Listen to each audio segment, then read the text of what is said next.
Good morning, students. How are you? I hope you all will be fine. This is Shubham Kumar Panchal from Gurukulam public school.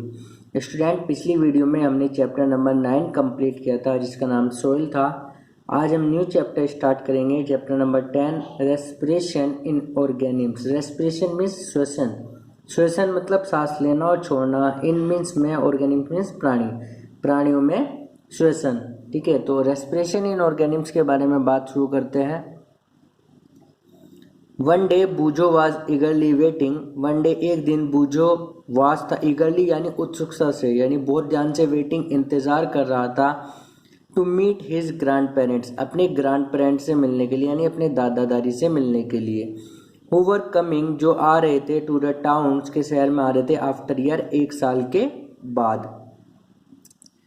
यानी बूजो जो था वो अपने दादा दादी से मिलने के लिए बहुत ज़्यादा उत्सुक था, जो कि एक साल के बाद उसके शहर आ रहे थे। He was in a real हरी, वो बहुत जल्दी में था। As he wanted to receive them, क्योंकि उन्हें रिसीव करना चाहता था। एट द बस स्टॉप पर, वो बहुत जल्दी में था क्योंकि उन्हें बस स्टॉप पर रिसीव करना चाहता था। ही रैन फास्ट, वह तेज दौड़ा। And rich the bus stop in a few minute, वह तेज दौड़ा और कुछ ही मिनटों में बस स्टॉप पर पहुंच गया। ही वॉज ब्रीथिंग रैपिडली, वो बहुत तेजी से सांस ले रहा था।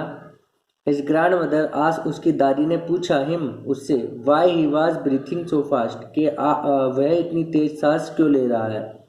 बूजो टोल्ड हर डैट, बूजो ने उन्हें बताया, that he came running all the way, कि वह पूरे रास्ते दौड़ता हुआ आया। बूजो ने उन्हें बताया कि वह पूरे रास्ते दौड़ता हुआ आया। He wondered why running, but the question, लेकिन सवाल, गोट स्टक इट माइंड, उसके दिमाग में फंस गया। लेकिन ये सवाल था उसके दिमाग में फंस गया। ही वंडर्ड, उसे आश्चर्य हुआ, why running makes a person breathe fast, के दौड़ने से एक व्यक्ति तेज सांस क्यों लेने लग जाता है। तो यहाँ पर आपने अभी तक पढ़ा कि एक दिन बूझो जो था वो अपने दादा दादी का इंतजार कर रहा था, जो आ रहे थे उससे मिलने एक साल बाद। ठीक है, वो बहुत जल्दी था, इसलिए क्योंकि वो उन्हें बस स्टॉप पर रिसीव करना चाहता था, इसलिए वह बहुत तेज दौड़ा और कुछ ही मिनटों में बस स्टॉप पर पहुंच गया। और जब वो बस स्टॉप पर पहुंचा तो वह तेजी से सांसें ले रहा था। उसकी दादी ने उससे पूछा कि तुम इतनी तेज सांसें क्यों ले रहे हो। तो बूझो ने बताया कि वह पूरे रास्ते दौड़ता हुआ आया। लेकिन ये क्वेश्चन उसके दिमाग में बैठ गया कि दौड़ने से हम तेज सांस क्यों लेने लगते हैं। ठीक है, the answer to Boojho's question, Boojho के सवाल का जवाब, lies in understanding why we breathe, lies स्थित है इन अंडरस्टैंडिंग, समझने में, वाई वी ब्रीथ, कि हम सांस लेते ही क्यों हैं। Breathing is a part of respiration, सांस लेना श्वसन का एक हिस्सा है। Let us learn about respiration, आओ श्वसन के बारे में पढ़ते हैं। ठीक है, तो why do we respire, why do we respire, यानी हम श्वसन करते क्यों हैं। इन चैप्टर टू में यू लर्न, आपने पढ़ा, डेट ऑल ऑर्गेनिम्स, के सभी प्राणी, आर मेड, बने होते हैं, ऑफ स्मॉल, छोटी, माइक्रोस्कोपिक यानी सूक्ष्मदर्शी, यूनिट्स, इकाइयों में, कॉल्ड कहा जाता है सेल्स, कोशिका। यानी चैप्टर 2 में आपने पढ़ा था कि जितने भी जीव है, जितने भी प्राणी है, सभी किससे बने हुए हैं, स्मॉल माइक्रोस्कोपिक यूनिट से, यानी छोटी सूक्ष्मदर्शी। सूक्ष्मदर्शी मतलब जिन्हें हम सूक्ष्मदर्शी में देख सकते हैं, सिर्फ माइक्रोस्कोप में देख सकते हैं। तो जितने भी मानव, जितने भी प्राणी हैं वो सभी छोटी सूक्ष्मदर्शी इकाइयों से बने हुए हैं, जिन्हें सेल्स यानी कोशिका कहते हैं। अ सेल यानी कोशिका इज होती है द स्मॉलेस्ट, स्मॉलेस्ट मतलब सबसे छोटी, स्ट्रक्चरल यानी बनावटी, एंड फंक्शनल और कार्य, यूनिट इकाई, ऑफ एन ऑर्गेनिज्म, एक प्राणी की। यानी एक सेल जो है वो किसी प्राणी की सबसे छोटी बनावट में और सबसे छोटी कार्य करने वाली इकाई होती है। ठीक है, each cell of an organism, किसी प्राणी का प्रत्येक सेल परफॉर्म्स करता है सर्टेन फंक्शन, निश्चित कार्य। यानी हर व्यक्ति का, हर प्राणी का सेल जो होता है वो अपने अलग अलग कार्य करते हैं, सच है जैसे कि न्यूट्रिशन पोषण, ट्रांसपोर्ट परिवहन, एक्सक्रीशन मलत्याग, एंड रिप्रोडक्शन और प्रजनन। ठीक है, तो चैप्टर 2 में आपने पढ़ा था कि जितने भी प्राणी हैं वो सभी किससे बने हुए हैं, सेल से मिलकर बने हुए। किससे बने हुए हैं, सेल्स से मिलकर बने हुए हैं। सेल्स क्या होता है, smallest structural and functional unit होती है। क्या होती है cell, smallest structural and functional unit होती है, यानी हम जंतु के शरीर में पाई जाने वाली सबसे छोटी यूनिट होती है जो कार्य करती है। ठीक है, और हर सेल का अपने अपने कार्य होते हैं, जैसे कि nutrition, transport, excretion and reproduction. समझे बच्चों? उसके बाद देखते हैं टू परफॉर्म दिस फंक्शन, इन सभी कार्यों को करने के लिए the cell needs energy, cell को किसकी जरूरत होती है? एनर्जी की जरूरत होती है। यानी ये सभी काम करने के लिए सेल को एनर्जी की जरूरत होती है। Even when we are eating, जबकि हम खा रहे हो, स्लीपिंग सो रहे हो, और रीडिंग या पढ़ रहे हो, वी हमें रिक्वायर जरूरत होती है एनर्जी, ऊर्जा की। यानी हम खा रहे हो, पढ़ रहे हो या सो रहे हो, तब भी हमें एनर्जी यानी ऊर्जा की जरूरत होती है। But where does this energy come from, लेकिन ये एनर्जी आती कहाँ से, ऊर्जा आती कहाँ से? कैन यू से, क्या आप कह सकते हो? वाई योर पेरेंट्स इंसिस्ट, कि क्यों आपके माता पिता इंसिस्ट यानी जोर देते हैं, that you should eat regularly, कि आपको रेगुलरली यानी नियम से खाना चाहिए, यानी रोजाना खाना चाहिए। The food has stored energy, भोजन में एनर्जी होती है, उसमें इकट्ठी की गई एनर्जी होती है। ठीक है, तो वाई डू वी रेस्पायर में आपने पढ़ा था कि चैप्टर 2 में आपने पढ़ा कि जितने भी प्राणी हैं वो सभी सेल से मिलकर बने होते हैं। सेल एक smallest structure and functional unit होती है, और प्रत्येक सेल का अपना एक काम होता है, जैसे nutrition, transport, excretion and reproduction. और इन सभी कामों को करने के लिए सेल को चाहिए होती है एनर्जी। क्या चाहिए होती है? एनर्जी। चाहे हम सो रहे हो, खा रहे हो या पढ़ रहे हो, हमें क्या चाहिए? एनर्जी। लेकिन ये एनर्जी हमें मिलती कहाँ से? एनर्जी होती है फूड में। किस में होती है? फूड में। जो फूड होता है उसमें स्टोर्ड एनर्जी होती है, which is release during respiration, जो कब छोड़ी जाती है? रेस्पिरेशन यानी श्वसन के दौरान छोड़ी जाती है। यानी जो भोजन होता है उसमें स्टोर्ड की गई यानी इकट्ठी की गई एनर्जी होती है, जो रेस्पिरेशन यानी श्वसन के दौरान छोड़ी जाती है। देयरफॉर, इसलिए ऑल लिविंग ऑर्गेनिज्म, सभी सजीव, रेस्पायर, श्वसन करते हैं, टू गेट एनर्जी, ऊर्जा प्राप्त करने के लिए, फ्रॉम फूड, भोजन से। इसलिए सभी प्राणी भोजन से ऊर्जा प्राप्त करने के लिए रेस्पायर करते हैं यानी श्वसन करते हैं। ड्यूरिंग ब्रीथिंग, ब्रीथिंग के दौरान यानी सांस लेने के दौरान, वे ब्रीथ इन एयर, हम एयर को अंदर लेते हैं। ब्रीथ मतलब अंदर लेते हैं। You know that air contains oxygen, आप जानते हो एयर में क्या होती है? ऑक्सीजन होती है। वी ब्रीथ आउट एयर, हम बाहर छोड़ते हैं air, which is rich in carbon dioxide, इसमें क्या होती है? कार्बन डाइऑक्साइड से भरी होती है। आपने पढ़ा बच्चों कि हम क्या करते हैं कि फूड जो होता है उसमें एनर्जी होती है, और वो एनर्जी कब निकलती है फूड से? जब हम रेस्पिरेशन करते हैं यानी श्वसन करते हैं। इसलिए जितने भी प्राणी हैं उनसे वो सब एनर्जी प्राप्त करने के लिए क्या करते हैं? रेस्पिरेशन करते हैं। ब्रीथिंग में क्या होता है यानी श्वसन में क्या होता है कि हम एयर अंदर लेते हैं, और हम जानते हैं उस एयर में क्या होता है? ऑक्सीजन होती है। और जब हम एयर बाहर छोड़ते हैं तो उसमें क्या निकलती है? साथ में कार्बन डाइऑक्साइड। ठीक है, द एयर वी ब्रीथ इन, जो एयर हमने अंदर ली थी, इस ट्रांसपोर्टेड यानी भेज दी जाती है, to the all parts of body, शरीर के सभी हिस्सों को भेज दी जाती है, and ultimately to each cell, और अंत में सारे सेल्स तक पहुंचा दी जाती है। यानी जो एयर हमने अंदर ली यानी ऑक्सीजन हमने अंदर ली, तो ऑक्सीजन को बॉडी के हर पार्ट तक पहुंचा दिया जाता है, और बाद में हर एक सेल तक पहुंचा दिया जाता है। इन द सेल्स, सेल्स में यानी कोशिकाओं में, ऑक्सीजन इन द एयर, और जो ऑक्सीजन एयर में होती है, हेल्प मदद करती है, in the break down of food, भोजन को तोड़ने में। सेल्स में जब ऑक्सीजन जाती है तो वो ऑक्सीजन भोजन को तोड़ने में मदद करती है। The process of break down of food in the cell, यानी वह प्रक्रिया जिसमें भोजन सेल्स में टूट जाता है, with the release of energy, और ऊर्जा रिलीज होती है यानी ऊर्जा मुक्त होती है, इस कॉल्ड सेल्यूलर रेस्पिरेशन यानी कोशिकीय श्वसन कहलाता है। यानी वह प्रोसेस जिसमें सेल्स में भोजन टूटता है ऑक्सीजन की मदद से और एनर्जी निकलती है, तो उसको हम सेल्यूलर रेस्पिरेशन कहते हैं। क्या कहते हैं? सेल्यूलर रेस्पिरेशन कहते हैं। तो आपने भी पढ़ा कि जब हम एयर अंदर लेते हैं तो उसमें ऑक्सीजन होती है, और उस ऑक्सीजन को शरीर के हर हिस्से तक पहुंचा दिया जाता है, और लास्ट में उसको हर सेल तक पहुंचा दिया जाता है। ऑक्सीजन क्या करती है? सेल में भोजन को तोड़ देती है। क्या करती है? ऑक्सीजन सेल्स में भोजन को तोड़ देती है।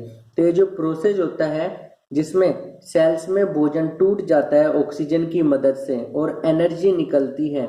इसको हम सेल्यूलर रेस्पिरेशन यानी कोशिकीय श्वसन के नाम से जानते हैं। समझे बच्चों इतनी बात?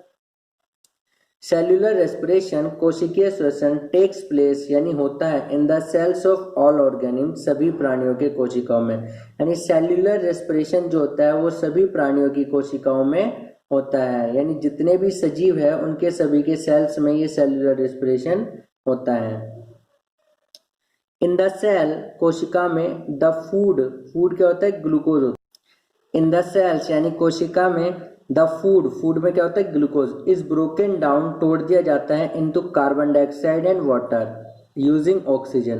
यानी सेल में क्या होता है, जो हमारा भोजन होता है यानी जो वास्तव में क्या होता है? ग्लूकोज होता है, उसको तोड़ दिया जाता है किसमें? कार्बन डाइऑक्साइड और वाटर में। किसका यूज करते हुए? ऑक्सीजन का यूज करते हुए। यानी सेल्स में ऑक्सीजन की मदद से ग्लूकोज को कार्बन डाइऑक्साइड और वाटर में तोड़ दिया जाता है।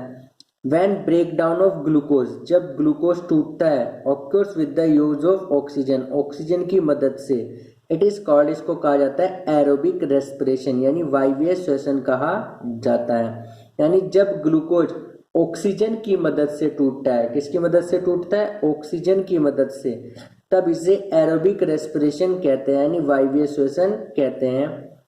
Food can also be ब्रेकन down, भोजन को तोड़ा जा सकता है विदाउट यूजिंग ऑक्सीजन, बिना ऑक्सीजन का प्रयोग किए। This is called anaerobic respiration, इसको अवायवीय श्वसन कहते हैं। तो बच्चों आपने पढ़ा कि सेल्स में क्या होता है? ग्लूकोज को यानी हमारे फूड को कार्बन डाइऑक्साइड और वाटर में तोड़ दिया जाता है ऑक्सीजन की मदद से। तो जब भोजन को, ग्लूकोज को ऑक्सीजन की मदद से तोड़ा जाता है तब इसे एरोबिक रेस्पिरेशन कहते हैं, और जब ऑक्सीजन के बिना तोड़ा जाता है तब इसे अनएरोबिक रेस्पिरेशन कहते हैं। समझे बच्चों? Break down of food releases energy, और भोजन के टूटने में क्या निकलती है? एनर्जी निकलती है। तो आपको पहली इक्वेशन दी गई है glucose in the presence of oxygen यानी ऑक्सीजन की उपस्थिति में, तो क्या बनता है? Carbon dioxide plus water plus energy. यानी जब ग्लूकोज को तोड़ दिया जाता है किसकी उपस्थिति में? ऑक्सीजन की मदद से, तो क्या बनता है? Carbon dioxide, water and energy, ये तीनों चीज बनती है। यू शुड नो, आपको जानना चाहिए, that there are some organisms, के कुछ ऐसे प्राणी हैं सच एज ईस्ट, जैसे कि ईस्ट, डेट कैन सर्वाइव, जो जीवित रह सकते हैं इन द एब्सेंस, अनुपस्थिति में, ऑफ एयर, वायु की। यानी आपको ये जानना चाहिए कुछ ऐसे प्राणी भी है जो बिना एयर की जिंदा रह सकते हैं, जैसे कि ईस्ट। दे आर कॉल्ड अनएरोबीज, उन्हें क्या कहा जाता है? एनारोबीज कहा जाता है। क्या कहा जाता है? एनारोबीज कहा जाता है। दे गेट एनर्जी, उन्हें ऊर्जा मिलती है थ्रू एनएरोबिक रेस्पिरेशन। कहाँ से एनर्जी मिलती है उन्हें? एनएरोबिक रेस्पिरेशन यानी अवायवीय श्वसन से ऊर्जा मिलती है, यानी वो भोजन को तोड़ देते हैं बिना ऑक्सीजन के। In the absence of oxygen, यानी जब ऑक्सीजन के बिना ग्लूकोज टूटता है, glucose break down into alcohol and carbon dioxide. तो जब ऑक्सीजन के बिना ग्लूकोज यानी भोजन टूटता है तो वो किस में टूटता है? कार्बन डाइऑक्साइड और अल्कोहल में। ठीक है, तो लिखा हुआ है glucose in the absence of oxygen, glucose oxygen की अनुपस्थिति में। तो क्या क्या क्या मिला? Alcohol plus carbon dioxide plus energy.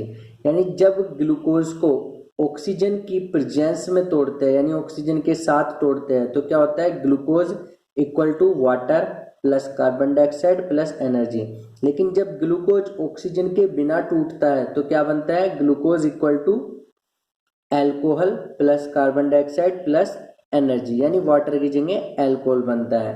तो आपने यहाँ पर पढ़ा कि कुछ ऐसे प्राणी भी है जो एयर यानी वायु के बिना जीवित रह सकते हैं, जैसे कि ईस्ट, और इन्हें अनएरोबीज कहा जाता है। और जब ग्लूकोज ऑक्सीजन के बिना टूटता है तो ये अल्कोहल, कार्बन डाइऑक्साइड और एनर्जी बनाता है। समझे बच्चों इतनी बात? उसके बाद देखते हैं बच्चों, yeast are single celled organisms. Yeast जो होते हैं वो एक कोशीय प्राणी होते हैं, यानी उनमें सिर्फ एक सेल पाया जाता है। दे रेस्पायर अनएरोबिकली, वो एनारोबिकली रेस्पायर करते हैं यानी बिना ऑक्सीजन के श्वसन करते हैं। एंड ड्यूरिंग दिस प्रोसेस, और इस प्रक्रिया के दौरान, यील्ड अल्कोहल, क्या उत्पन्न करते हैं? अल्कोहल उत्पन्न करते हैं। दे आर देयर फॉर, इसलिए उनका यूज प्रयोग किया जाता है टू मेक बनाने के लिए वाइन एंड बियर, इसलिए उनका उपयोग शराब और बियर बनाने के लिए किया जाता है। तो बच्चों आपने पढ़ा ईस्ट जो होते हैं वो सिंगल सेल्ड ऑर्गेनिम्स होते हैं, यानी उनमें सिर्फ एक सेल होता है और वो अनएरोबिकली रेस्पायर करते हैं। कैसे? बिना ऑक्सीजन के रेस्पायर करते हैं और इस दौरान वो क्या बनाते हैं? एल्कोहल बनाते हैं। इसलिए उनका यूज जो है वो वाइन और बियर यानी शराब और बियर बनाने में किया जाता है। समझे बच्चों इतनी बात? आगे देखते हैं, our muscle cells can also respire anaerobically, हमारी जो मसल के सेल है यानी जो हमारे मांसपेशियों के सेल्स है, कोशिकाएं हैं, वो भी बिना एयर के रेस्पायर यानी श्वसन कर सकती है। ठीक है, तो यानी हमारी जो मसल सेल्स है यानी मांसपेशियों की जो कोशिका है वो भी बिना एयर के रेस्पायर कर सकती है, but only for a short time, लेकिन थोड़े समय के लिए। When there is temporary deficiency of oxygen, जब ऑक्सीजन की थोड़ी देर के लिए कमी हो जाती है। ठीक है, यानी अगर हमारी बॉडी में ऑक्सीजन की थोड़े समय के लिए कमी हो जाती है तो हमारी मसल सेल्स यानी मांसपेशी की कोशिका जो है वो बिना ऑक्सीजन के भी रेस्पायर कर सकती है, श्वसन कर सकती है। ड्यूरिंग हैवी एक्सरसाइज, भारी एक्सरसाइज के दौरान, फास्ट रनिंग तेज दौड़ने के दौरान, साइकिलिंग के दौरान, वॉकिंग फॉर मैनी आवर्स कई घंटे चलने के दौरान और हैवी वेट लिफ्टिंग या भारी वजन उठाने के दौरान the demand for energy is high, energy की जो मांग होती है वो हमारे शरीर में ज़्यादा हो जाती है। But the supply of oxygen, लेकिन ऑक्सीजन की आपूर्ति to produce the energy, energy को उत्पन्न करने के लिए इज लिमिटेड, सीमित होती है। तो आपने पढ़ा जब आप कोई भारी एक्सरसाइज कर रहे हो तो, तेज दौड़ रहे हो तो, साइकिल चला रहे हो तो, या घंटों तक चलते हो या भारी वजन उठाते हो तो आपकी बॉडी में एनर्जी की डिमांड बहुत ज़्यादा हो जाती है, लेकिन उसकी सप्लाई लिमिटेड होती है यानी एक सीमित मात्रा में होती है। Then anaerobic respiration takes place in the muscle cells, तब हमारी बॉडी में अनएरोबिक रेस्पिरेशन होता है यानी बिना ऑक्सीजन के रेस्पिरेशन होता है to fulfil the demand of energy, ऊर्जा की मात्रा को पूरा करने के लिए। तो यानी आपने पढ़ा कि हमारी जो मांसपेशीय कोशिका होती है वो भी क्या करती है? बिना ऑक्सीजन के कुछ देर के लिए रेस्पायर कर सकती है, लेकिन थोड़े समय के लिए जब ऑक्सीजन की कमी हो। तो कब होता है? जब हम भारी एक्सरसाइज कर रहे होते हैं या भारी वजन उठा रहे होते हैं तो हमारी बॉडी में एनर्जी की डिमांड बढ़ जाती है, लेकिन ऑक्सीजन की सप्लाई कम होती है क्योंकि ऑक्सीजन के बिना एनर्जी नहीं हो सकती। तो क्या होता है? हमारी बॉडी कुछ देर के लिए, हमारी जो मसल सेल्स होती है वो कुछ देर के लिए बिना ऑक्सीजन के रेस्पिरेशन कर लेती है, जिससे एनर्जी की डिमांड पूरी हो जाती है। जैसे देखते हैं glucose in the absence of oxygen, in muscles में लिखा है यानी मांसपेशियों में, ऑक्सीजन की अनुपस्थिति में क्या बनाता है? Lactic acid plus energy. क्या बनाता है बच्चों? Lactic acid plus energy. यानी जब ग्लूकोज ऑक्सीजन के बिना टूटता है, कहाँ पर? हमारे मसल्स में, तो क्या बनता है? लैक्टिक एसिड प्लस एनर्जी बनता है। आगे देखते हैं, हैव यू एवर वंडर्ड, क्या कभी आपको आश्चर्य हुआ है? Why you get muscles cramp, कि आपके मसल में क्रैम्प कैसे हो जाता है यानी अकड़ जाती है जिससे दर्द होता है। तो आप आफ्टर हैवी एक्सरसाइज, क्या आपने कभी सोचा है कि भारी एक्सरसाइज करने के बाद आपकी मसल्स में यानी मांसपेशियों में क्रैम्प क्यों आ जाते हैं यानी अकड़ क्यों जाती है? The cramps occur when, cramps होते हैं मसल सेल्स रेस्पायर एनारोबिकली। तो ये क्रैम्प्स जब आता है जब हमारी मांसपेशीय कोशिका अनएरोबिकली यानी बिना ऑक्सीजन के श्वसन करती है। The partial breakdown of glucose, glucose का पार्शियल यानी थोड़ा सा टूटना प्रोड्यूस उत्पन्न करता है लैक्टिक एसिड, यानी ग्लूकोज के थोड़े से टूटने की वजह से बॉडी में क्या बनता है? लैक्टिक एसिड बनता है। The accumulation of lactic acid, lactic acid के इकट्ठा होने से कोजेज मसल क्रैम्प, मसल में क्रैम्प आ जाता है यानी वे अकड़ जाती है। ठीक है, तो क्या आपने कभी सोचा है, क्या अभी आपको आश्चर्य हुआ है कि जब आप कोई भारी एक्सरसाइज करते हो तो आपकी मांसपेशियों में क्रैम्प क्यों आ जाता है यानी आपकी मसल्स अकड़ क्यों जाती है? तो एक क्रैम्प जब आता है जब हमारी मसल्स बिना ऑक्सीजन के रेस्पायर करती है यानी श्वसन करती है, जिसकी वजह से ग्लूकोज पूरा नहीं टूट पाता, थोड़ा बहुत टूटता है। उसके थोड़े बहुत टूटने की वजह से बॉडी में क्या बनता है? लैक्टिक एसिड बनता है। और जब ये बॉडी में लैक्टिक एसिड इकट्ठा हो जाता है तो उसकी वजह से हमारी मसल्स यानी मांसपेशियों में क्रैम्प्स आ जाते हैं यानी वो अकड़ जाती है। समझे बच्चों इतनी बात? We get relief from cramps, हमें क्रैम्प से आराम मिलता है। After a hot water bath, गर्म पानी से नहाने से, और अ मसाज या एक मसाज के बाद। Can you gas why it is so, क्या आप बता सकते हो ऐसा क्यों है? हॉट वाटर बाथ, गर्म पानी से नहाने से और मसाज या मसाज करवाने से इम्प्रूव सर्कुलेशन ऑफ ब्लड, हमारे बॉडी में ब्लड का सर्कुलेशन बढ़ जाता है, यानी ब्लड तेजी से चलने बहने लगता है शरीर में। एज अ रिजल्ट, परिणाम स्वरूप, the supply of oxygen to the muscle cell increase, oxygen पे मांसपेशियों में सप्लाई ज़्यादा तेजी से बढ़ जाती है। The increase in the supply of oxygen, और ऑक्सीजन की सप्लाई बढ़ने से glucose complete breakdown of lactic acid, lactic acid पूरी तरह टूट जाता है into carbon dioxide and water, किसमें टूट जाता है? कार्बन डाइऑक्साइड और वाटर में। यानी आपने पता बॉडी में क्रैम्प आ जाता है, तो क्रैम्प के लिए हम क्या करते हैं? गर्म पानी से नहाते हैं या मसाज करवाते हैं। क्यों नहाते हैं गर्म पानी से? क्योंकि गर्म पानी से बॉडी में ब्लड सर्कुलेशन बढ़ जाता है, और जब ब्लड सर्कुलेशन बढ़ जाता है, आपको बता दूं कि जो ऑक्सीजन ले जाता है वो हमारा ब्लड ही ले जाता है शरीर के अलग अलग हिस्सों तक, ठीक है। तो जब ब्लड सर्कुलेशन बढ़ जाता है तो मसल सेल तक यानी मांसपेशियों तक ऑक्सीजन की सप्लाई भी बढ़ जाती है, यानी ऑक्सीजन तेजी से वहां पहुंचने लगती है। और जब ऑक्सीजन तेजी से वहां पहुंचने लगती है तो वो लैक्टिक एसिड को पूरी तरह तोड़ देती है, जिससे लैक्टिक एसिड कार्बन डाइऑक्साइड और वाटर में टूट जाता है और हमारा क्रैम्प खत्म हो जाता है। अब देखते हैं 10.2 ब्रीथिंग, यानी सांस लेना और छोड़ना, इसको भी सेशन बोलते हैं। एक्टिविटी 10.1, क्लोज योर नोस्ट्रिल्स, अपने नोस्ट्रिल यानी नासिका, जो नाक में दो छेद होते हैं उन्हें नासिका द्वार बोलते हैं, उनको बंद कर लीजिएगा। एंड माउथ और मुंह को टाइटली, मजबूती से, यानी अपने नासिका द्वार को और मुंह को मजबूती से बंद कर लीजिएगा। And look at a watch, और एक घड़ी पर देखिएगा।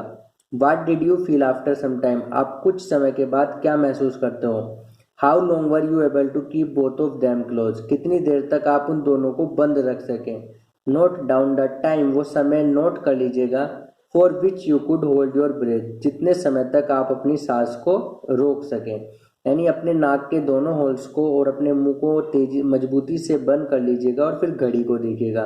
तो कुछ देर बाद आप क्या महसूस करते हो और कितनी देर तक आप उन दोनों को बंद रख सके, ठीक है, वो टाइम नोट कर लीजिएगा जितने समय तक आप अपनी सांस रोक सकें। So now you know that, तो अब आप जानते हो that you can not survive, कि आप जीवित नहीं रह सकते फॉर लॉन्ग, लंबे समय तक, विदाउट ब्रीथिंग, सांस लिए बिना। तब आप जानते हो कि लंबे समय तक आप सांस लिए बिना जीवित नहीं रह सकते।